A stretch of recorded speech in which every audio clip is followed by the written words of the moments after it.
오늘도 수고하고 무거운 짐진 자들아 다 내게로 오라. 내가 너희를 쉬게 하리라 말씀하시는 주님의 이로하신가.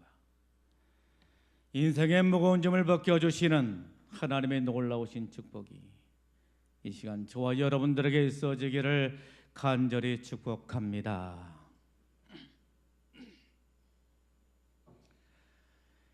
요즘 아이들은 놀이터가 방안인 경우가 허답니다만 우리 어렸을 적의 놀이터는 넓은 들판이었습니다. 학교가 끝나게 되면 친구들과 어울려서 넓은 들판에 나가 온몸에 땀이 흠뻑 젖도록 열심히 뛰어놀았습니다. 그리고 요즘 아이들의 놀이기구는 컴퓨터인 경우가 허다합니다만은 우리 어렸을 적에 놀이는 주로 넓은 들판에서 축구를 하거나 야구를 하거나 자치기를 하거나 내구 따위를 하거나 옹캥이를 하거나 그러면서 우리는 지내게 되었던 것입니다. 그리고 놀이기구는 살아있는 동물이었습니다. 야생하는 나비나 잠자리나 메뚜기나 개구리나 뱀이나 새 등 여러 동물들을 가지고 노는 것이었습니다. 당시에는 단백질이 부족했기 때문에 단백질 공급원으로 이것들을 잡아서 구워 먹거나 그렇지 않으면 키우면서 놀게 된 것입니다. 그런데 꼴을 먹이기 위해서 소를 끌고 들러 나가다 보게 되면 가끔 도마뱀을 만나게 됩니다. 여러분 도마뱀을 보셨습니까? 도마뱀이 어떻게 생겼어요? 마치 공룡의 축소판처럼 생겨서 귀엽기도 하고 신기해서 그것을 잡으려고 하면 입을 떡 벌리고 물려고 하거나 꼬리를 잡게 되면 여지없이 자기의 꼬리를 자르고 도망을 치게 된 것입니다.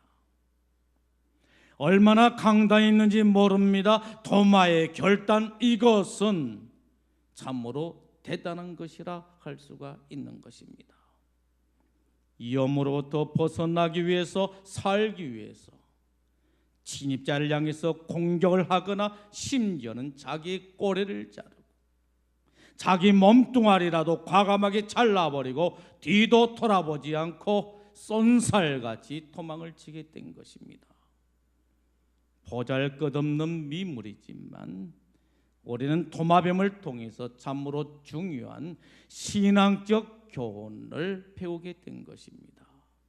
여러분, 그 교훈이 무엇이죠? 그것은 바로 결단의 교훈인 것입니다.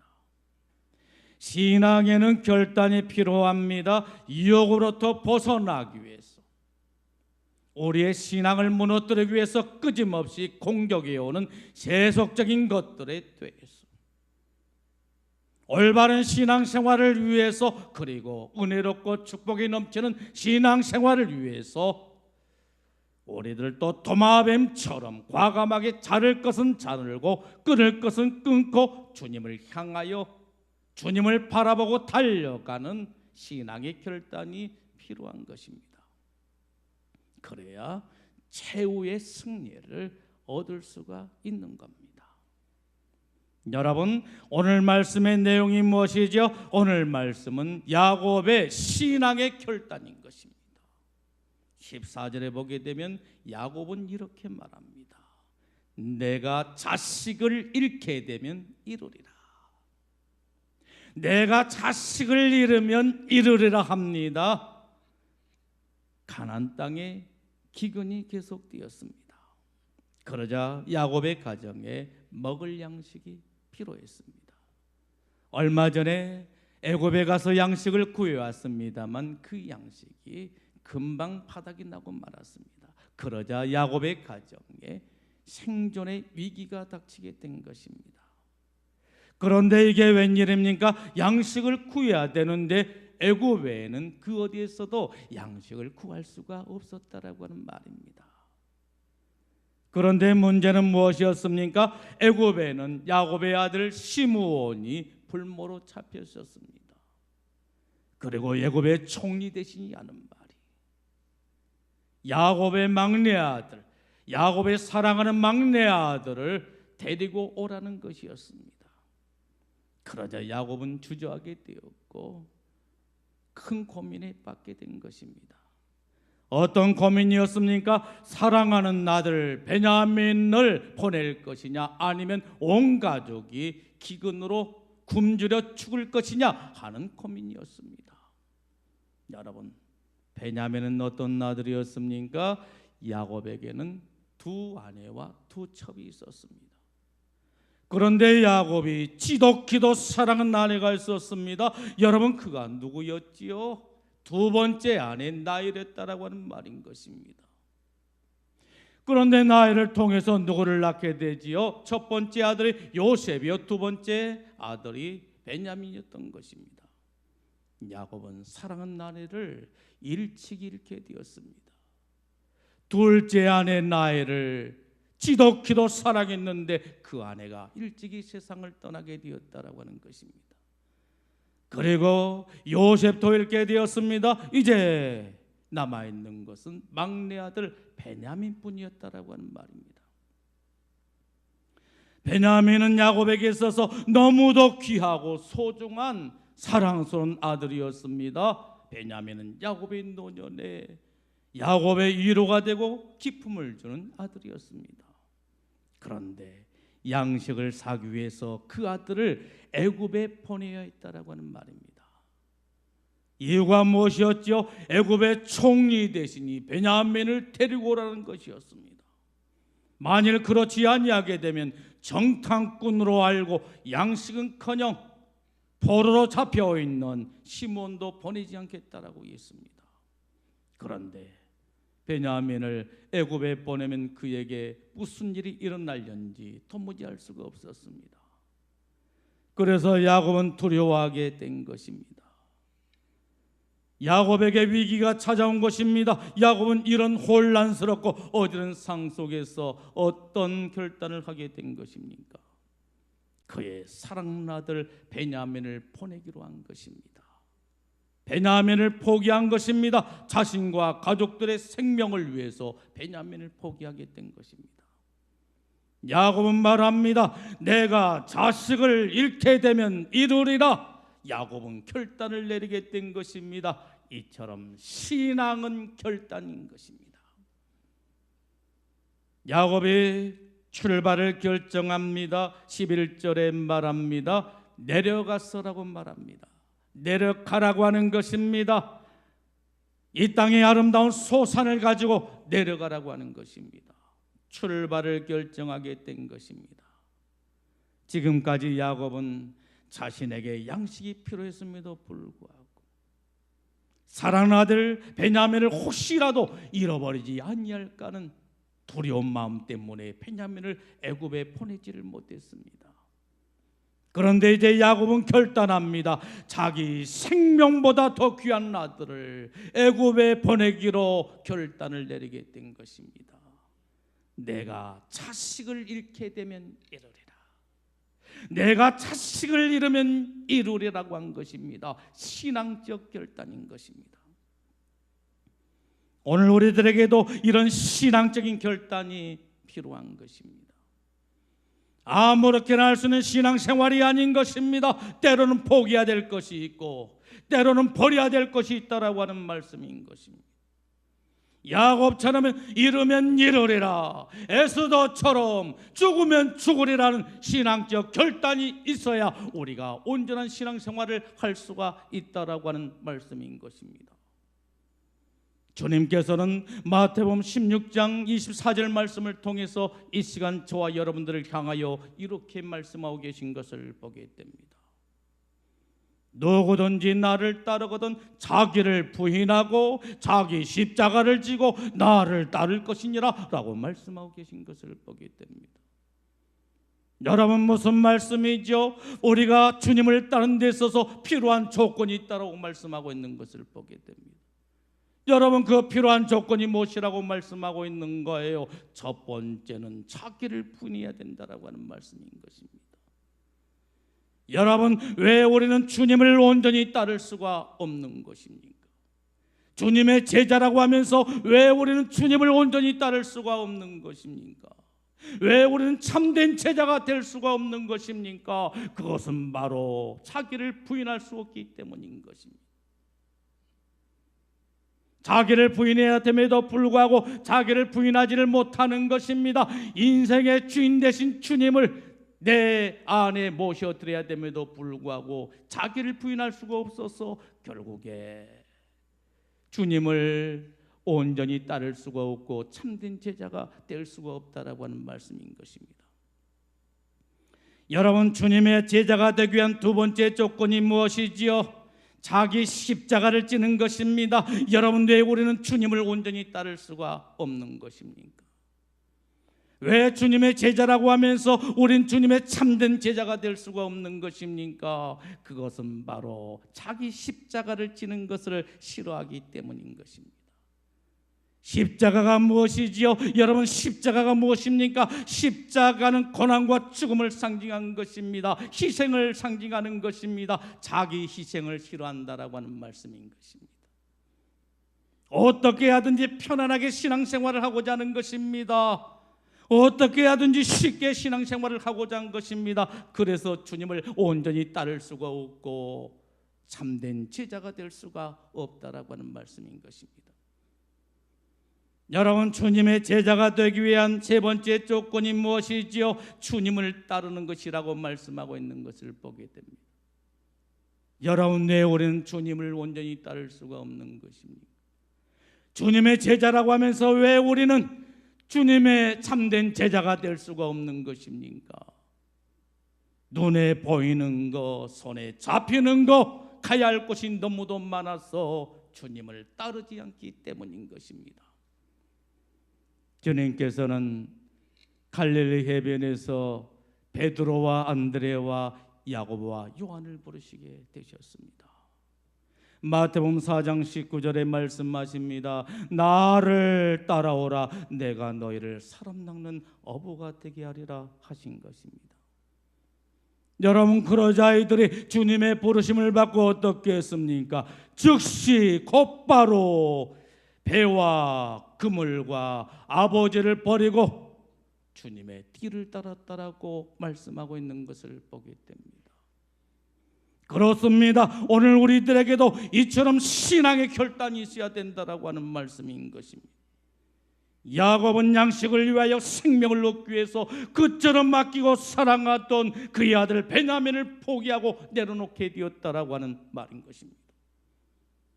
이처럼 주 예수보다 귀한 것은 없다는 사실을 우리가 신앙으로 고백하고 신앙생활의 장애가 되는 그 모든 것들을 포기하고 내려놓을 수가 있어야 하는 것입니다.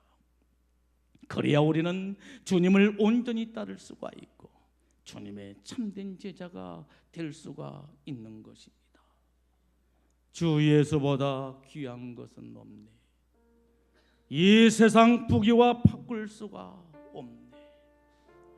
영죽을 내 대신 돌아가신 그 놀라운 사랑 잊지 못해. 세상 즐거움 다 버리고 세상 자랑 다 버렸네. 주 예수보다 더 귀한 것은 없네.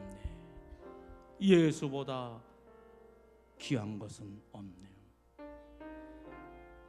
주 예수보다 더 귀한 것은 없네. 이 세상 부귀와 바꿀 수 없네. 영죽은 내 대신 돌아가신 그 놀라운 사랑 잊지 못해. 세상 즐거움 다 버리고 세상 자랑 다 보련되 주의 수보다도 귀한 것은 없네. 예수 밖에는 없네. 세상 즐거움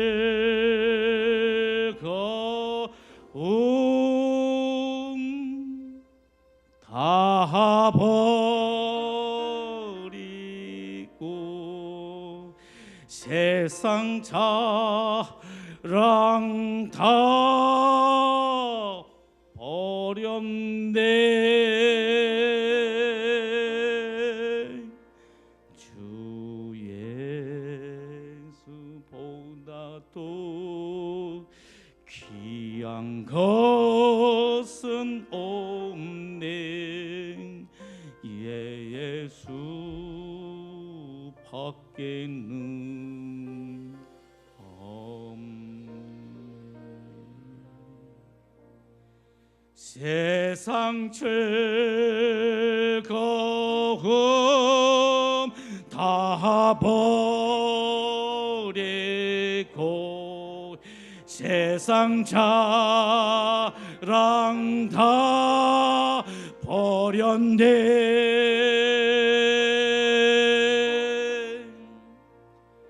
주 예수보다도 귀한 것은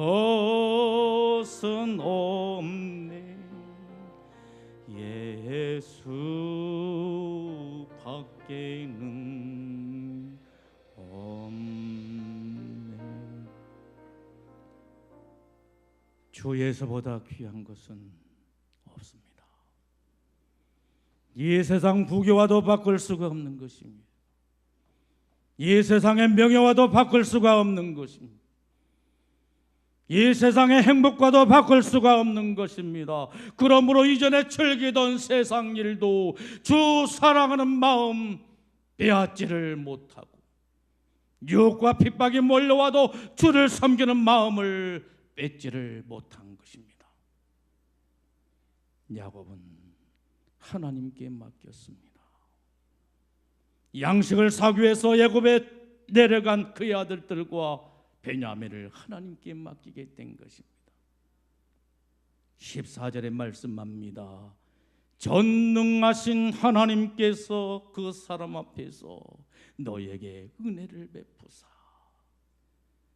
그 사람으로 너희 다른 형제와 베냐민을 돌려 보내게 하기를 원하노라. 야곱은 하나님께 맡겼습니다. 전능하신 하나님께 맡긴 것입니다. 여러분, 야곱은 하나님을 믿되 어떤 분으로 믿고 살았습니까? 어떤 하나님으로 섬기고 살았습니까? 전능하신 하나님, 엘사다이 하나님, 능력이 한이 없으신 하나님, 못할 일이 없으신 하나님, 능력이 무한하신 하나님, 그 전능하신 하나님께서 은혜를 베풀어 주실 것을 기대하며 내가 자식을 잃게 되면 이러리라 하나님께 맡기게 된 것입니다. 여러분, 위기를 당하셨습니까? 그리고 그 위기 속에서 나의 힘이나 능력이나 지혜로는 도저히 감당할 수 없다라고 그렇게 생각을 하시면서 하루하루 살아오고 계십니까? 그렇다면 그 모든 일을 하나님께 맡기십시오. 빨리 맡기십시오. 시루와 절망에 빠져서 살지 말고, 낙심하지 말고, 우울함에 빠져서 내가 인생을 이렇게 살아서 못하겠는가 하면서 생을 비관하며 살지를 말고 하나님께 맡기십시오.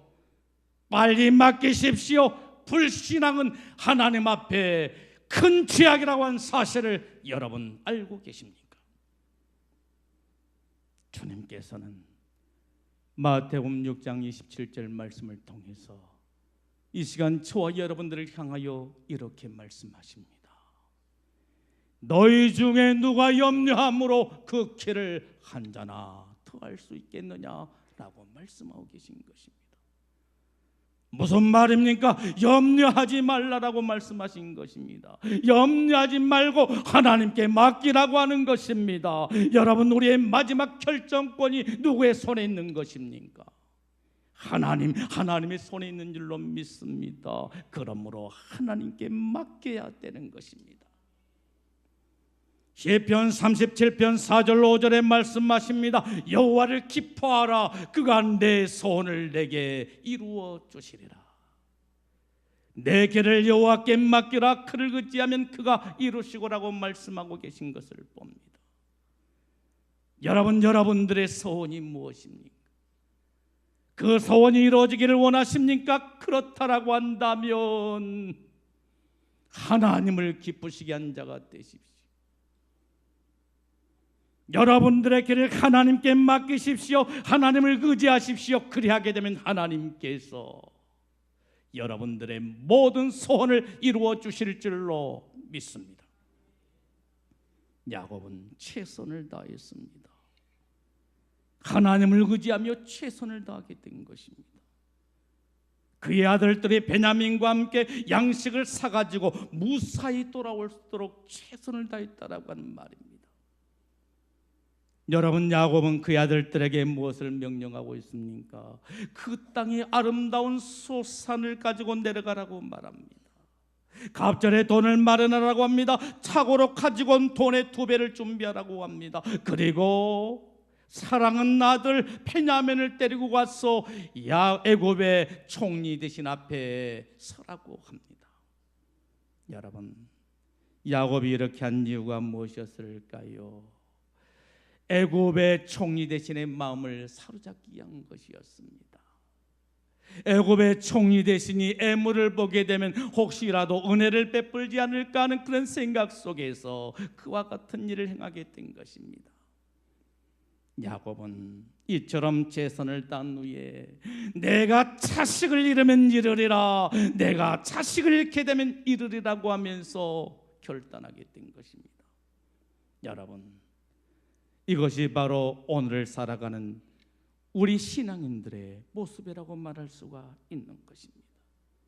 가만히 앉아서, 가만히 누워서 아무것도 하지 않은 채 내 앞에 밥상이 차려지기를 원해서는 안 된다라고 하는 말씀인 것입니다. 옛말에 진인살이 대천명이라, 진인살이 대천명이라고 한 말이 있습니다. 무슨 말입니까? 사람이 자기의 할 일을 다한 후에 하늘의 명을 기다린다라고 하는 말씀인 것입니다. 주님께서는 마태복음 7장 7절 말씀을 통해서 이 시간 저와 여러분들을 향하여 말씀하십니다. 구하라 주실 것이요, 찾으라 찾을 것이요, 문을 두드리라 그리하면 너에게 열릴 것이니라고 말씀하고 계신 것을 볼 수가 있습니다. 무슨 말입니까? 열심히 구하라고 하는 것입니다. 열심히 찾으라고 하는 것입니다. 열심히 두드리라고 한 것입니다. 그리하게 되면 좋으신 하나님, 하늘에 계신 좋으신 아버지 되신 하나님께서 우리들에게 좋은 것을 주시겠다라고 약속하고 계신 것입니다. 야곱은 최선을 다했습니다. 사랑하는 성도 여러분, 신앙은 결단입니다. 신앙은 결단인 것입니다. 신앙은 결단인 것입니다. 야곱처럼 신앙의 출발을 결정해야 합니다. 그리고 하나님을 의지하며 모든 것을 하나님께 맡겨야 하는 것입니다. 그리고 최선을 다해야 합니다. 여러분, 이러한 야곱의 결단이 결국에 어떤 결과를 낳게 된 것입니까? 창세기 45장 18절에 보게 되면 야곱과 그의 가족들은 애굽에 내려가서 가장 좋은 땅을 선물로 받게 되었고, 그리고 가장 기름진 음식을 먹을 수가 있었다라고 하는 것이고, 온 가족이 서로 화해하며 일치를 갖게 되었다라고 하는 것입니다. 여러분, 우리가 하나님 앞에 세상적인 것을 내려놓게 되면, 우리가 하나님 앞에 세상적인 것을 내려놓게 되면 하늘에 놀라운 기적의 역사가 일어나게 된 줄로 믿습니다. 하나님 앞에 세상적인 것을 내려놓으십시오. 세상적인 것을 내려놓으십시오. 그리하게 되면 여러분들에게 좋은 날 보기를 기뻐하는 그런 날이 여러분들에게 임하게 될 줄로 믿습니다. 신앙은 결단인 것입니다. 기도하겠습니다.